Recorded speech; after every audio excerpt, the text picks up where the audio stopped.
If you feel like you're too critical of yourself or of others, then this video is for you. Hi there! Thank you for checking out my channel. Thank you for clicking on this video. This video is a new Sunday motivation video, and this is the first one that you're watching. I make these every Sunday nights to try to help set the tone for your next week. I know this kasi pag Friday nights, excited tayo for a bagong weekend, pero pagdating sa Sunday nights, medyo down na tayo kasi weekdays na naman, Monday na naman, and this may maybe help give you a bit of a boost as you face the Monday blues. Now, today we're going to talk about part 2 ng series natin on how to matter. Last week, I challenged you guys to not just be matter, but to matter. Change that noun into a verb, make it an action word, and these are the things that you need to do para hindi na kayo maging matter, para for you to matter or be important or to mean something and help other people as well. Last week, we talked about letter M. Sabi natin, you have to make the most of every opportunity. This week naman, we're going to talk about the letter A.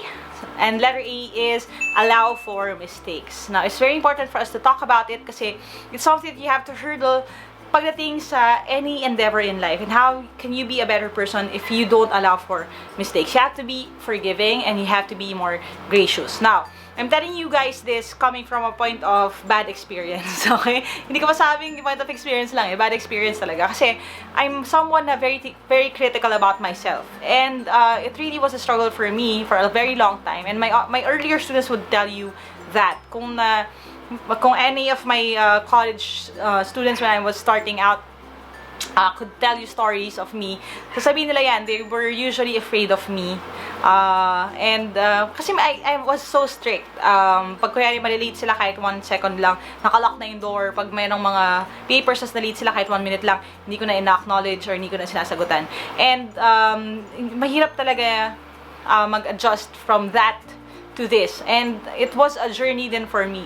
So the way that you see me right now, if you see me as someone positive, someone encouraging, someone here to really just to give you guys a better chance at whatever your goal is in life, that this did not come naturally. Okay, I wasn't born like this. I want you to understand that kasi I was very, very strict. I was very critical, and usually people would say, kasi may twin sister ako, if you're not familiar with it pa, I have an identical twin sister. Tas usually growing up, people would say na yin and yang daw kami basically. Ako yung evil twin, siya yung good twin. Kasi siya yung friendly, siya yung happy, siya yung laging gano'n. Tapos ako yung strict, ako yung tiga saway. Ako yung tiga sabi sa mga tao if they're doing something wrong. Ako yung mag-criticize ng mga bagay-bagay.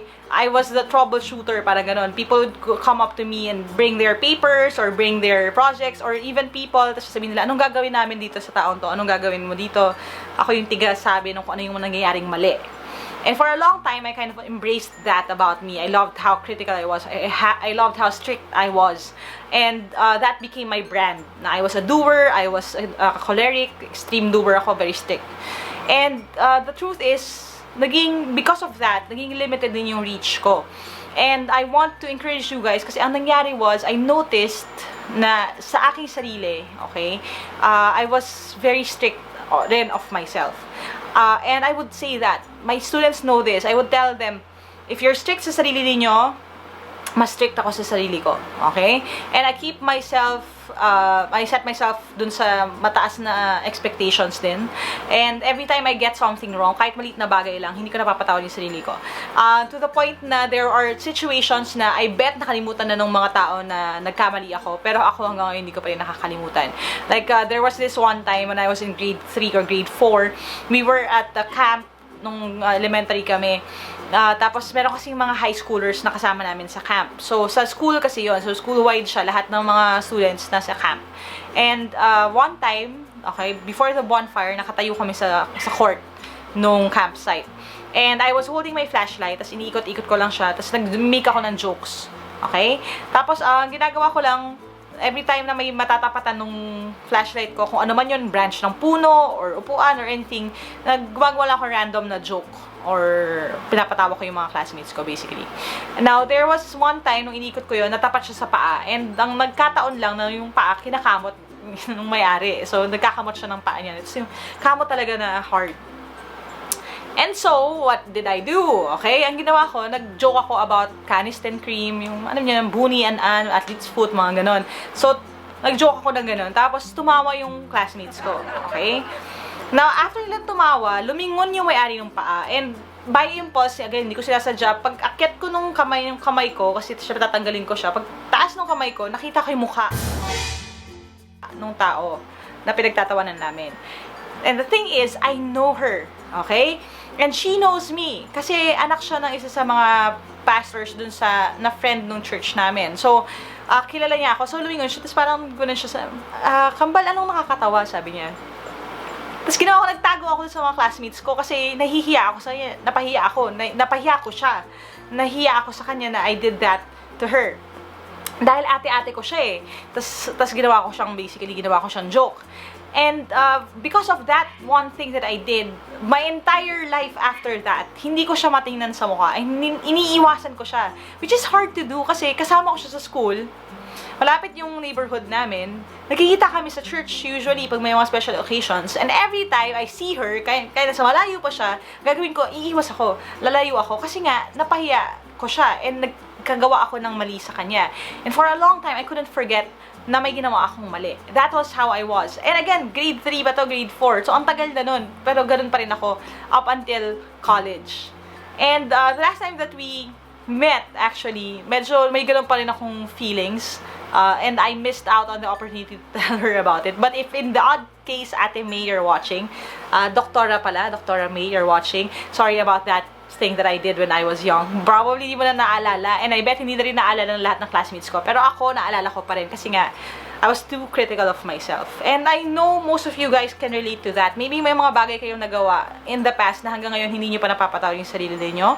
But let this be a bit of an encouragement to you guys. How do you deal with that? How can you be less critical of yourself? And again, this is coming from point of experience kasi I had to go through a journey in order for me to be more forgiving of myself. Now, I noticed na ang dahilan pala doon, okay, or one of the things na nakaka-apekto nung kung gano'n ko ka-strict sa sarili ko was the way that I perceived other people. When I was still teaching and I was very strict with my students, what I would always tell them would be this, okay? Kung ano yung standards ko sa inyo, standard ko rin sa sarili ko, okay? And kung gaano kayo ka-strict sa inyo, ganoon din ako ka-strict sa sarili ko.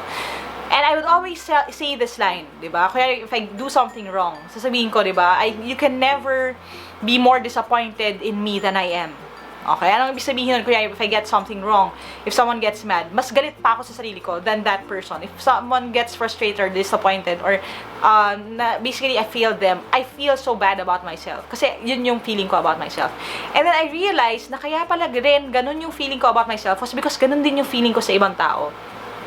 And basically, your expectations of yourself and your expectations of other people, related siya. Kung gaano ka ka-strict sa ibang tao, ganoon ka rin ka-strict sa sarili mo. So, in order for you to lessen either of those things, you have to acknowledge the other. Ano ibig sabihin nun? Ganito yon. Okay? If you want to be less critical of yourself, you have to be less critical of other people. If you want to be less critical of other people, you have to be less critical of yourself. So, anong kailangan natin gawin? Here's my suggestion, okay? When something goes wrong, okay? When someone disappoints you, ask yourself this. Kung ako ba yung nakagawa noon, is that okay? If your answer is yes, then you have to apply the same standard to that other person.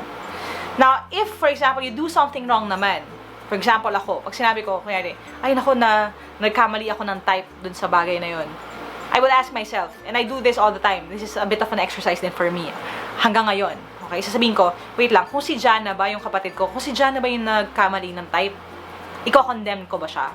Papagalitan ko ba siya? I-judge ko ba siya? Isipin ko ba na stupid siya dahil dun sa isang mali niya nagawa? And since ang answer ko dun is hindi, because I love my sister, and because talagang, grabe na yun, di ba, to judge a person just because of one letter, then I can be less critical din of myself. So, ano ibig sabihin nun? This is a bit of a challenge for you guys. But I hope this can help you out as much as it helped me. Na if you feel na sobrang strict ka sa sarili mo, sobrang unforgiving ka sa sarili mo, sobrang taas ng standard mo sa sarili mo, learn to love yourself the way that you love others. Kung kaya mo tanggapin yung pagkakamali ng ibang tao, then you be more forgiving of yourself. If you feel naman that you're too unforgiving of others, look at yourself. Kung kaya mong patawarin yung sarili mo or kaya mo makamove past dun sa mga bagay na nagawa mo ng mali, then you can learn to forgive others as well.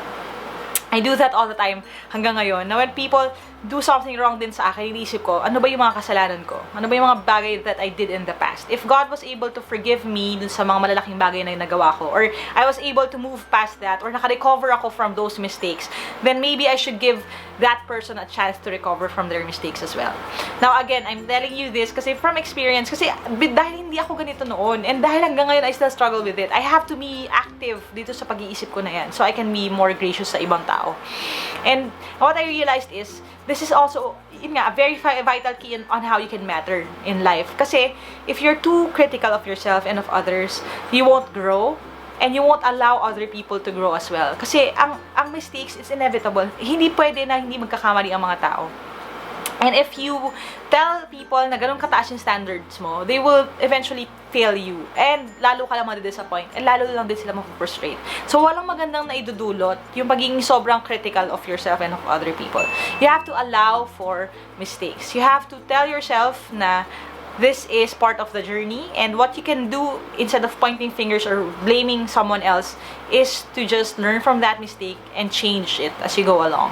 Mag-improve na lang from that. Because mistakes are golden opportunities then for you to learn something new.